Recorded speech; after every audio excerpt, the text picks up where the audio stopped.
Welcome to Kids Considered, where two pediatricians discuss children's health topics of interest to parents in a podcast with new subjects considered every episode. I'm Dr. Lena Vanderlist. And I'm Dr. Dean Blumberg. And we're both pediatricians at UC Davis Children's Hospital in Sacramento, California.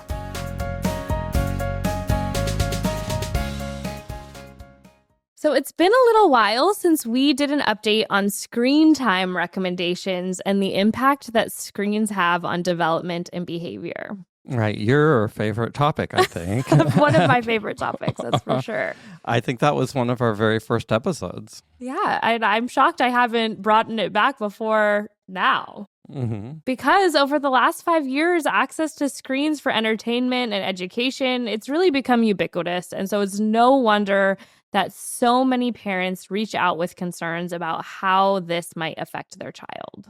And they often ask for guidance and recommendations about screen use in their own homes. Yeah, and sometimes if they don't ask, I still provide them with guidance. That's right. So I don't know if they want to hear it. So today we're going to do an updated series with the first episode covering the early years, so birth to age 5. Mm-hmm. And then we'll follow up with a second part covering the school age and teen years. But now, before we get into the specific studies and recommendations, I do want to spend a little bit of time highlighting why studying screen time can be so problematic and leave us with information that can be difficult to interpret outside of the context of our own homes and our own environments. Why is that? Well, most studies that have been done in young children focus on the effect of television, which is okay because that's the most commonly used, method of screen time. But the majority of these studies do not evaluate the content or the context of the media use. So they don't consider what the child is watching. So is it developmentally appropriate? Is it considered educational? Nor do they look at the context. So was the parent jointly engaged with them, or were they plopped in front of the TV by themselves? So that can be kind of tricky, especially because a lot of our recommendations sort of surround those topics.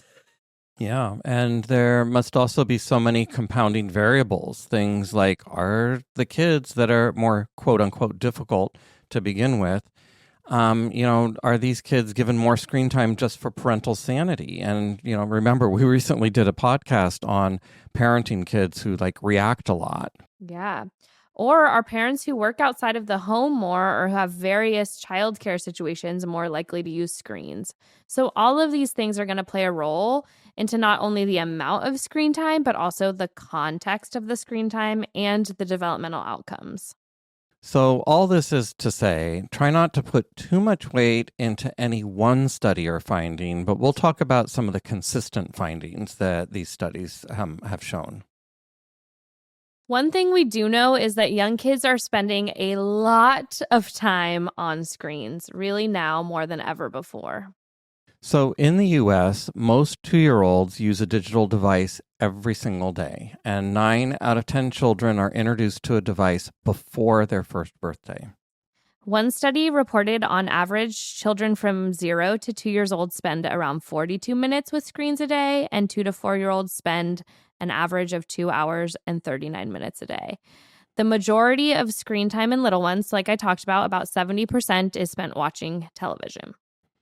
And even when they're not consuming their own content, many homes have constant background screens, with 42% of parents reporting the TV is basically always on, either always or most of the time in their home, whether anyone is watching it or not. Yeah, so now that we've highlighted what's actually happening out there, let's review the American Academy of Pediatrics recommendations and some of the data behind why these suggestions were made. So for children less than 2 years of age, the recommendation is to avoid screens outside of FaceTime or video chatting with family members. For the 2 to 5-year-olds, the recommendation is 1 hour or less per day, with an emphasis on the importance of co-viewing, so being there to watch it with your kid when you're able to, and choosing high-quality pro-social programs. So think things like Sesame Street, Daniel Tiger, PBS Kids. I always laugh a little bit at this recommendation because, pretty much the only time I'm putting on the TV is when I need a minute to myself to get something done as a distraction tool. So totally understand the importance of co-viewing, not always the most feasible thing. Right. So that's really acknowledging that there's wiggle room between what's ideal regarding screen time for kids and really what's realistic to like actually live your life and get things done. Right. So can kids learn from screens? Yeah, there are some studies that show that toddlers can imitate actions they see on TV. And then as they get older, they can remember things like songs and sequences from shows for weeks or months or, enduring. But one thing that we know is that young children have a much harder time transferring knowledge gained from two-dimensional screens to the real three-dimensional world. And they learn much better from interacting with things in their own environment. Yeah, so let's talk through some of the studies looking at screen time and correlations with behavior and sleep. Now, studies that conclude that screen time is beneficial at this age is really, really hard to find. You will be hard pressed to find a study that shows benefits to watching TV. I think I saw one when I was doing some research on this that highlighted that Daniel Tiger, this PBS program, and Sesame Street, if viewed in replace of like other non-educational content, increased pro-social or like kind behaviors in young boys from low socioeconomic backgrounds. And so honestly, like I was like, great, there's one little tidbit I can hold on to. That's going to be the only shows I let Mira watch because it's not easy to find data that says that screen time is good for kids. Over the last decade, research on screen time has examined associations between TV exposure time and delayed language and cognitive development, higher child weight, and sleep problems. Yeah. One recent study reported that screen time amounts at 12 months was associated with lower executive functioning at age 9. So if you remember executive functioning, things like being able to like plan, like think things through, organizational skills. And so something that's really important. That's why it's so important to address this at an early age, because it does have long-term effects. There's other research that have found associations between higher levels of TV exposure and slower language development and lower testing on cognitive measures. And even background TV in the home can have similar negative outcomes. On the other hand, shows in which the character speaks directly to the child and then pauses for the child's reply, actively eliciting their participation, these have been found to encourage expressive language production and vocabulary. Oh, good. A small victory for the screen time world. It was really funny last year. Sometimes both Dean and I get media requests through our institution to do like local TV interviews or other things. And I got one last year that was like, is Coco Melon causing ADHD in kids? And how in the world could Cocomelon cause ADHD in kids? It's a great question, and we don't know the answer to it. But I took it as the opportunity to educate people about screen times and some of the things we do know.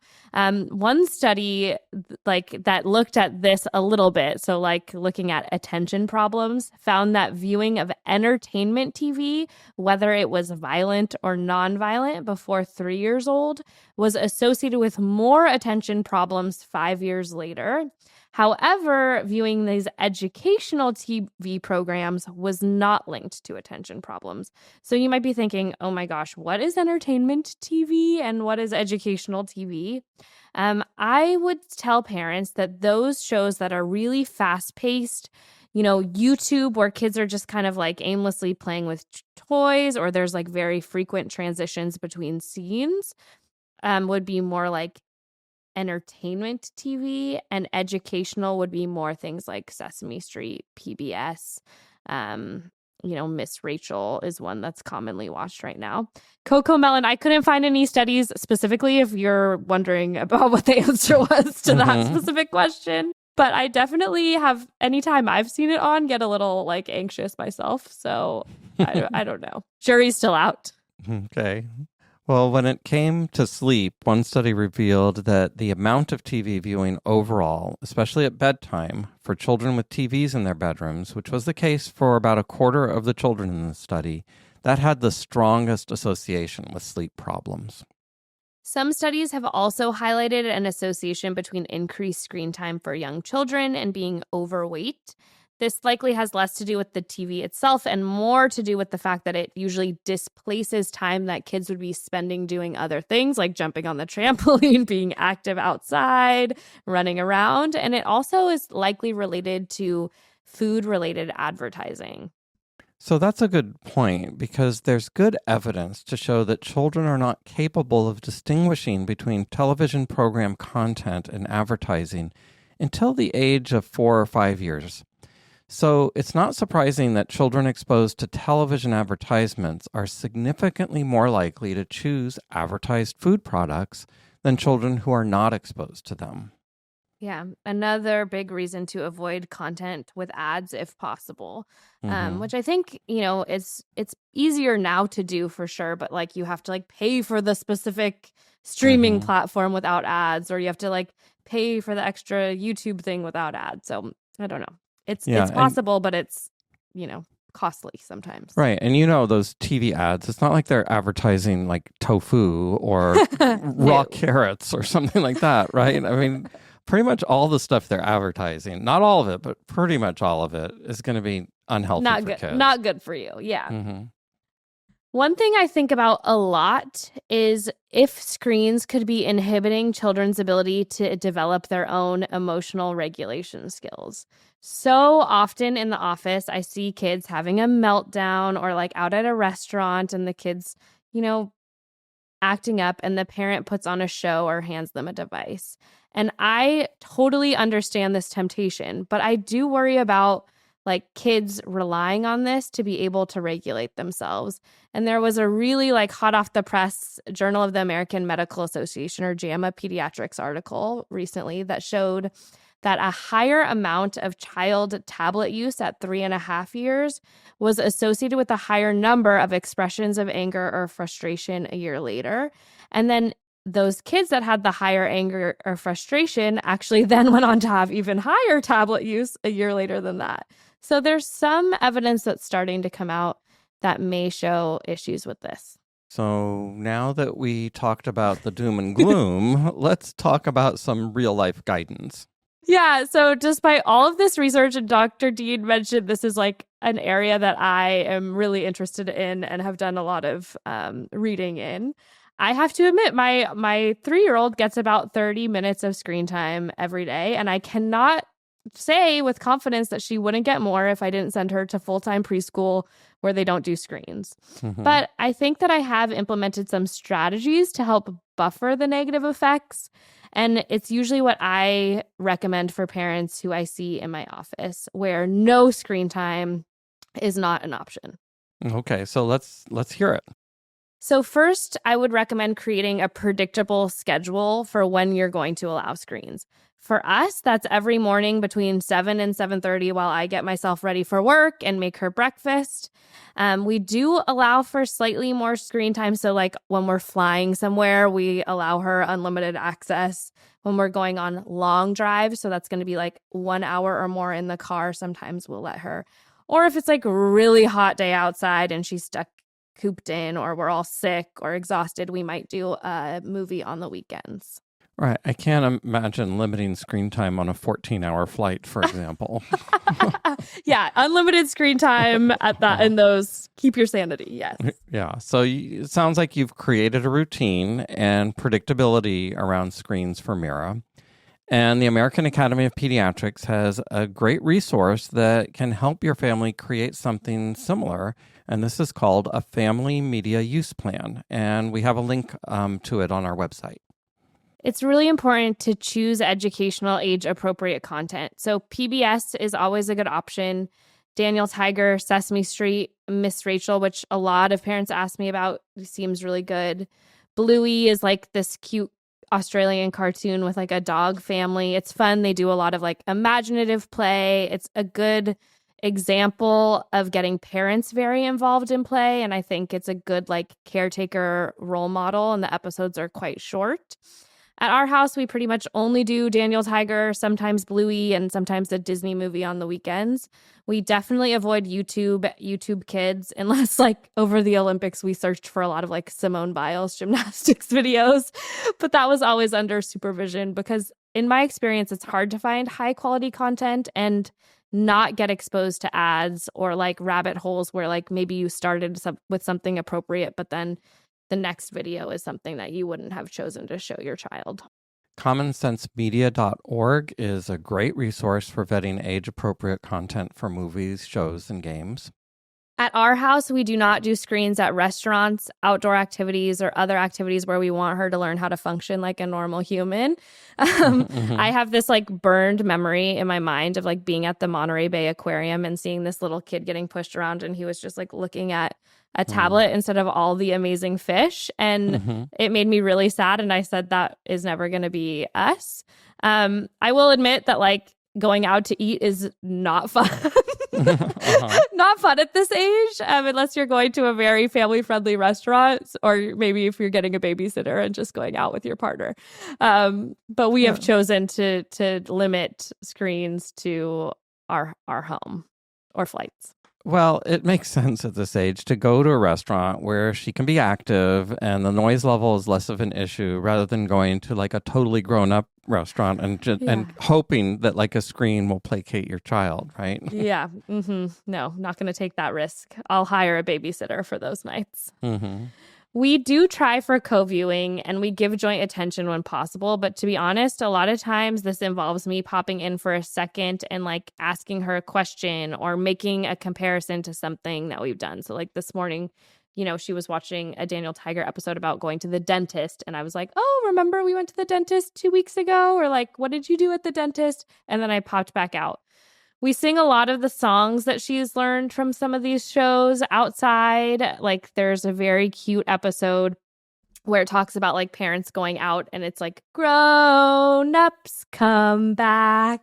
And she always like sings that when we're going somewhere and then coming back. And so we try to like, you know, sing that and reinforce that with her. That's great. That's great. The grown-ups come back because that gets, you know, you start talking about separation anxiety with that, right? Right. Absolutely. And, you know, we really don't get frustrated when she wants to watch the same episode over and over and over. So we know all of us really, but especially young kids learn from repetition. So let them watch that like preparing for the doctor episode over and over and over that month before they're going to go to their checkup. Or for us, like when we were potty training, holy moly, we watched that potty training, like Daniel Tiger potty episode, like 100 times. But it is actually developmentally good for them. So even if it's driving you crazy, don't feel too bad. That makes sense. So even after you've finished like season 1, instead of looking for a new show, just start from the beginning and rewatch that season, right?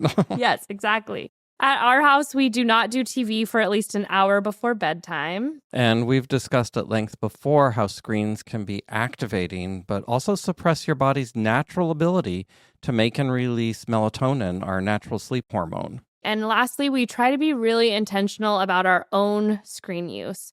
So we try to put our phones down when we're playing with her to make sure that the TV is turned off in the background. I have to admit, during baseball giant season, it's on more than I would like. But that is maybe a battle I'm not willing to get into with my husband. And we really try to maximize her imaginative, active creativity. And yes, even things like boredom. Like these are all really important things for them to develop at this age. We hope our discussion today was helpful in discussing screen time in young children. And join us for part 2, where we highlight screen time and social media use in school-age children and teenagers. Let's summarize today's topic. Screen use in children under 5 years of age is common, with most 2-year-olds using a digital device daily and kids aged 2 to 5 getting an average of 1 to 2 hours of screen time daily. In this episode, we discuss the AAP's recommendations for screen time limits in young kids, which includes avoiding, when possible, except video chatting in those less than 2 years old, 1 hour or less per day of high-quality programming in age 2 to 5, and always co-viewing when possible. We discussed some of the recent studies on screen time influence on development, on weight, sleep, and emotional regulation. And we tried to provide some practical recommendations for families to use at home. Speaking of screens, why does the arrow on the computer screen use profanity a lot? What do you mean? Well, because it's a cursor. That wraps up this episode of Kids Considered. You can find more information on our website, kidsconsidered.ucdavis.edu. Follow us on Twitter at Kids Considered. And Instagram at Kids Considered. If you have feedback on this show or topics you would like us to discuss in the future, we would love to hear from you. Please call us. Our number is 916-915-3388. Or email us at kidsconsidered@gmail.com. Please rate us on iTunes or wherever you subscribe to your podcasts. Thank you for listening, and we hope you will join us for our next podcast. Kids Considered is sponsored by UC Davis Children's Hospital.